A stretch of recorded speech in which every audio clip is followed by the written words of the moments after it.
नमस्कार विद्यार्थी मित्रांनो, आज आपण वर्ग 9च्या राज्यशास्त्र या विषयाअंतर्गत प्रकरण 2 भारताच्या परराष्ट्र धोरणाची वाटचाल अभ्यासणार आहोत.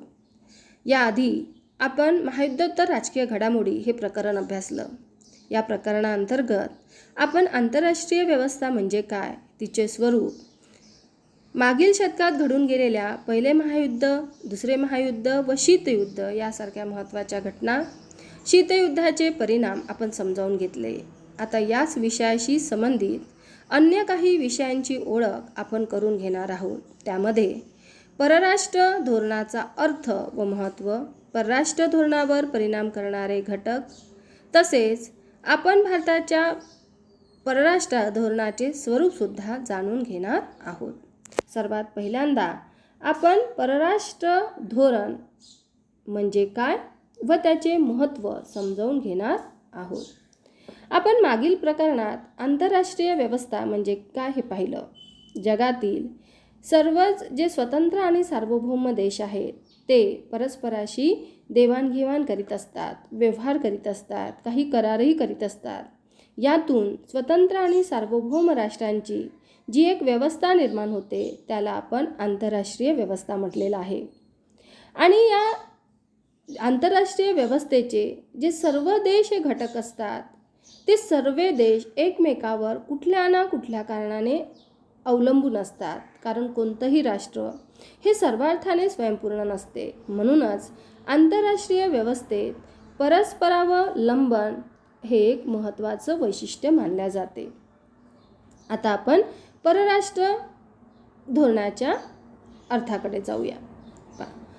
हे जे परस्परावलंबन आहे हे काही मोजक्याच देशाचं फायद्याचं किंवा हिताचं असता कामा नये, तर ते प्रत्येक राष्ट्रांच्या हिताचे असावे. म्हणून त्या राष्ट्राला प्रयत्न करावे लागतात. उदाहरणार्थ, कोणत्या राष्ट्राशी मैत्री करायची, कोणत्या गटात सामील व्हायचे किंवा आंतरराष्ट्रीय राजकारणात कोणती भूमिका घ्यायची इत्यादी विषयी प्रत्येक देशाला निर्णय घ्यावे लागतात. हे निर्णय विचारपूर्वक घ्यावे लागतात. या वैचारिक चौकटीला परराष्ट्र धोरण असे म्हणतात. आणि प्रत्येकच जगातील स्वतंत्र आणि सार्वभौम जे राष्ट्र आहे ते आपापले परराष्ट्र धोरण ठरवीत असते. आणि म्हणूनच आंतरराष्ट्रीय राजकारणात राष्ट्रामधील परस्पर संबंधाचा अभ्यास करणाऱ्या या परराष्ट्र धोरणाला खूप महत्त्व आहे. आणि म्हणूनच आपण जेव्हा एखाद्या देशाचा अभ्यास करीत असतो तेव्हा आपल्याला त्या देशाचे संविधान आणि परराष्ट्र धोरण समजून घेणे गरजेचं असते. आता आपण दुसऱ्या संकल्पनेकडे वळूया आणि ही दुसरी संकल्पना आहे राष्ट्रीय हितसंबंध. आता राष्ट्रीय हितसंबंध हे आपल्याला का समजून घ्यायचे आहे, कारण परराष्ट्र धोरण आणि राष्ट्रीय हितसंबंध यांचा अतिशय जवळचा संबंध आहे. कसा जवळचा संबंध आहे, तर राष्ट्रीय हितसंबंधाची जी जोपासना आहे ती परराष्ट्र धोरणाद्वारेच केली जाते. म्हणूनच जर आपल्याला परराष्ट्र धोरणाचा सखोल अभ्यास करायचा आहे तर त्यासाठी आपल्याला राष्ट्रीय हितसंबंधाचा अर्थ व त्याचे महत्त्व माहीत असणे गरजेचं आहे. चला मग आपण आता राष्ट्रीय हितसंबंध म्हणजे काय ते समजावून घेऊया. आपण साध्या भाषेत असं म्हणू शकतो की आपल्या देशाचे स्वातंत्र्य व सार्वभौमत्व सुरक्षित ठेवण्यासाठी राष्ट्र ज्या उपाययोजना करते त्यालाच राष्ट्रीय हितसंबंध असे म्हणतात. आता बघा, राष्ट्रीय हितसंबंध म्हणजे काय, तर आपल्या देशाचे स्वातंत्र्य व सार्वभौमत्व सुरक्षित ठेवण्यासाठी राष्ट्र ज्या उपाययोजना करते त्यालाच काय म्हणतात, राष्ट्रीय हितसंबंध म्हणते.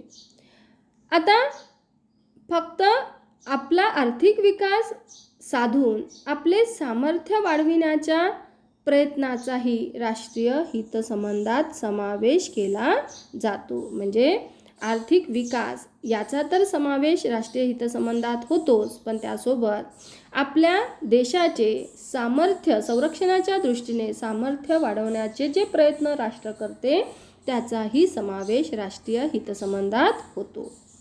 मग आपल्या राष्ट्रासाठी फायद्याचे काय आहे, योग्य काय आहे याचा विचार करून जेव्हा निर्णय ते राष्ट्र घेते तेव्हा त्यास राष्ट्रीय हितसंबंधाची जोपासना असे म्हटले जाते. आता या राष्ट्रीय हितसंबंधामध्ये कोणत्या घटकांचा समावेश होतो, तर याच्यामध्ये आपण 2 घटकांचा समावेश करू. एक आहे संरक्षण आणि दुसरा आहे आर्थिक विकास.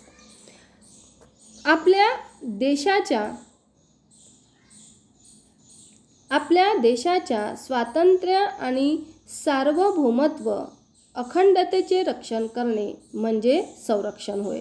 आणि संरक्षण हे प्रत्येकच राष्ट्रासाठी सर्वोच्च राष्ट्रीय हित असते. आता एखाद्या देशाला फक्त आपल्या देशाचे संरक्षण करून जमणार नाही, तर त्यासोबत देशाचा आर्थिक विकास करणे हे सुद्धा तितकेच महत्त्वाचे आहे. म्हणून आर्थिक विकास हे एक महत्त्वाचे राष्ट्रीय हित मानले गेले आहे. कारण देश जर आर्थिकदृष्ट्या दुर्बल असेल तर त्या राष्ट्राला आपल्या स्वातंत्र्याचे जतन करणे अवघड जाते आणि म्हणूनच संरक्षणाच्या खालोखाल आर्थिक विकास हे एक महत्त्वाचे राष्ट्रीय हित मानले जाते. आता आपण पुढचा मुद्दा समजून घेणार आहोत की राष्ट्रीय हितसंबंध आणि परराष्ट्र धोरण याचा जो परस्पर संबंध आहे तो कसा आहे. संरक्षण आणि आर्थिक विकास या राष्ट्रीय हितसंबंधाची जोपासना करता येईल अशाच पद्धतीचं परराष्ट्र धोरण ते राष्ट्र आखत असते. म्हणूनच राष्ट्रीय हितसंबंधाला उद्दिष्टे मानले जातात, तर परराष्ट्र धोरणाला ती उद्दिष्टे पूर्ण करण्याचं साधन मानल्या जाते. बरं, आता हे जे परराष्ट्र धोरण आहे ते एकदा बनलं की ते कायम तसंच राहते का? नाही. तर परिस्थिती आणि काळानुसार या राष्ट्राच्या उद्दिष्टामध्ये बदल होत असतात आणि त्यानुसार राष्ट्रीय हितसंबंधामध्येही बदल होत जातात. त्या बदलांचे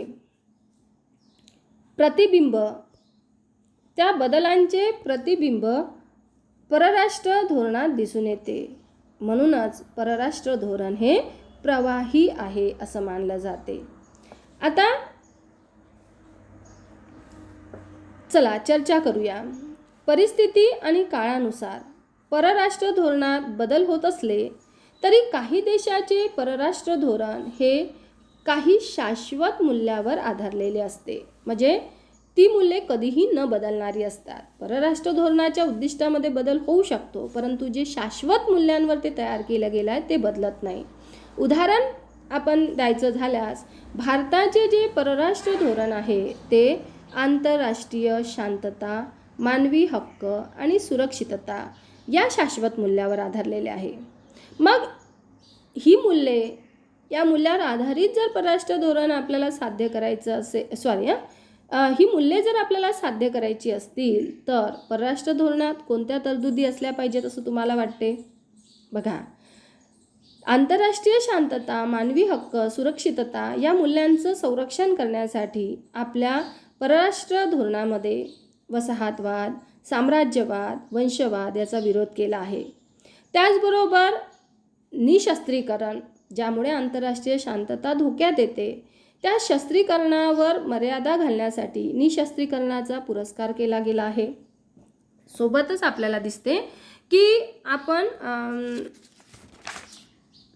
मानवी हक्काच्या संवर्धनावर भर दिलेला आहे आणि याद्वारे आपण या मूल्यांचं मूल्य साध्य करण्याचा प्रयत्न केलेला आहे. आता आपण पुढच्या मुद्द्याकडे वळू.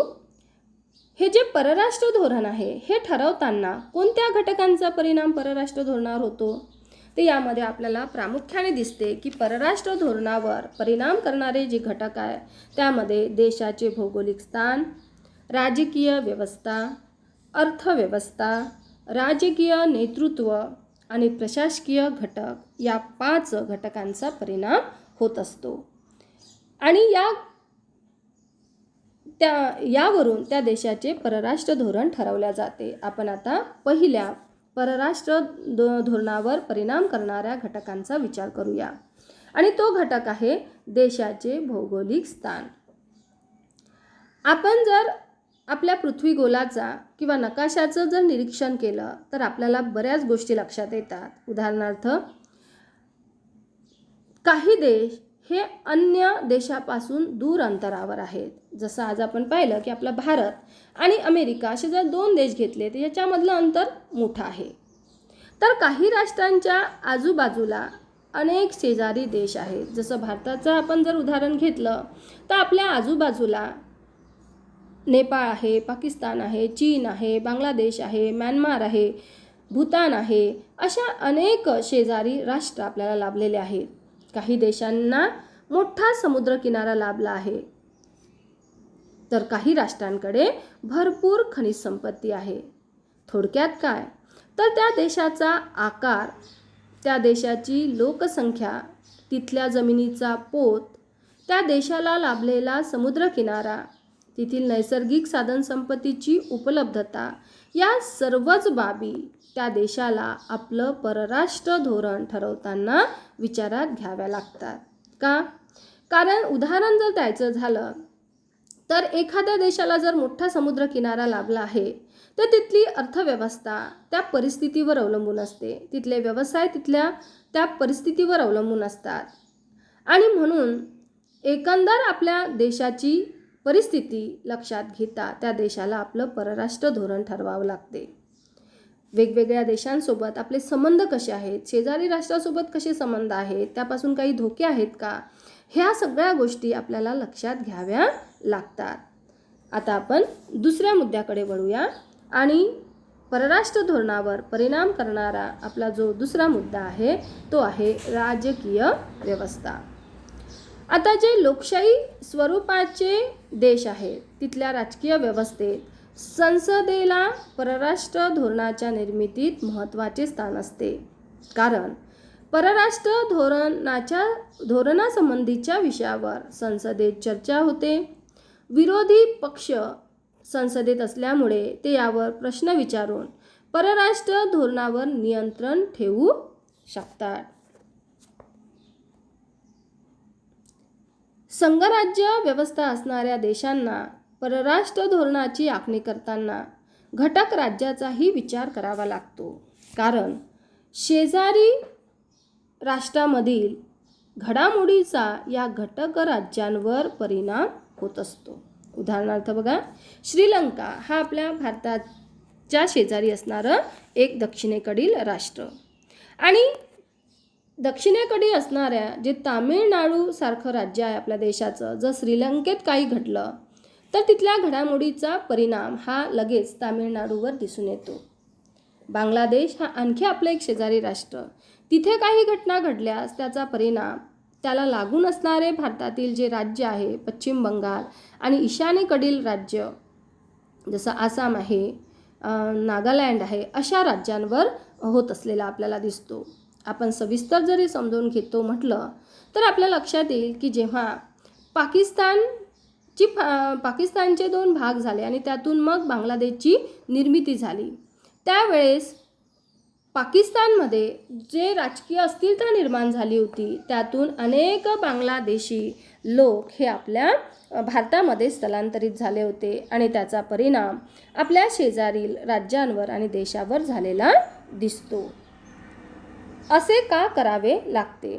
आपल्या देशातील शांतता व स्थैर्य जितके महत्त्वाचे तितकेच ते शेजारी देशामध्ये सुद्धा असणे महत्त्वाचे असते. म्हणूनच शेजारी राष्ट्रात लोकशाही निर्माण व्हावी म्हणून भारताला प्रयत्न करावे लागतात.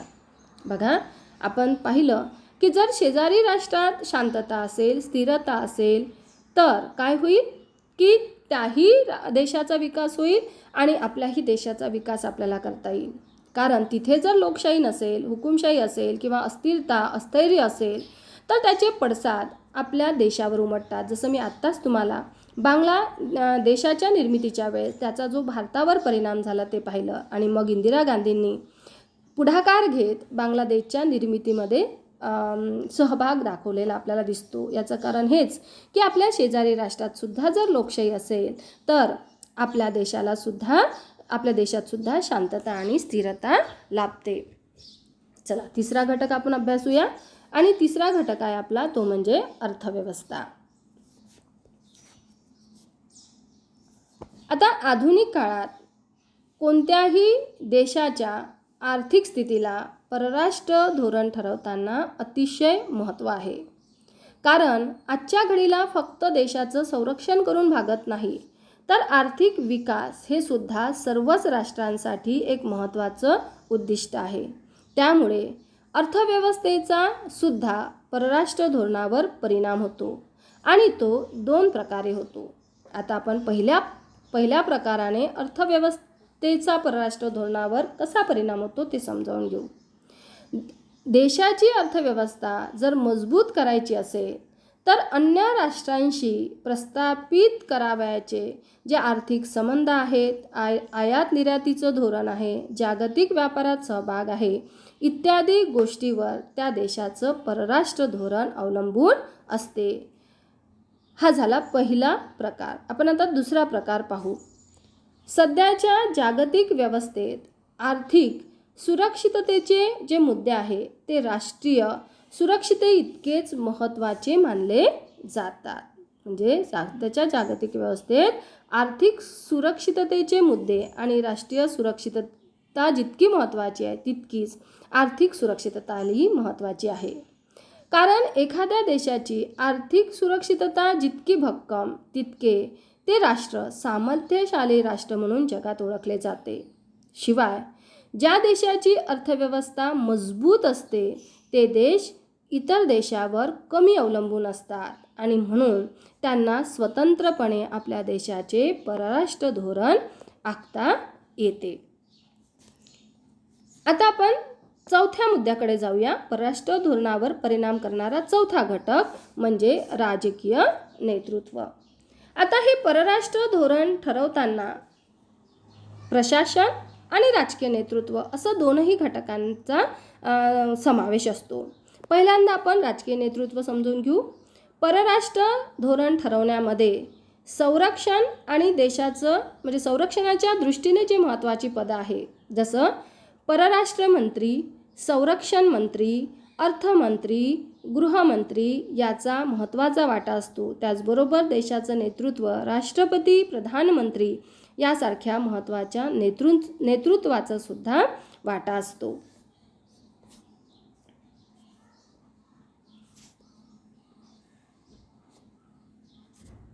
आता परराष्ट्र धोरणातील सातत्य टिकवून ते सुधारण्याचा प्रयत्न या पदावरील ज्या व्यक्ती आहेत ज्या आताच आपण पाहिल्या त्या करीत असतात.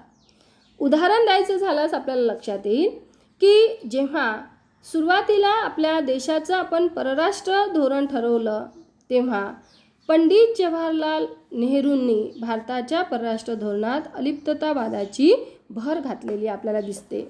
अलिप्ततावाद म्हणजे काय आणि पंडित नेहरूचं त्यातील योगदान आपण मागील प्रकरणातच समजावून घेतलेलं आहे.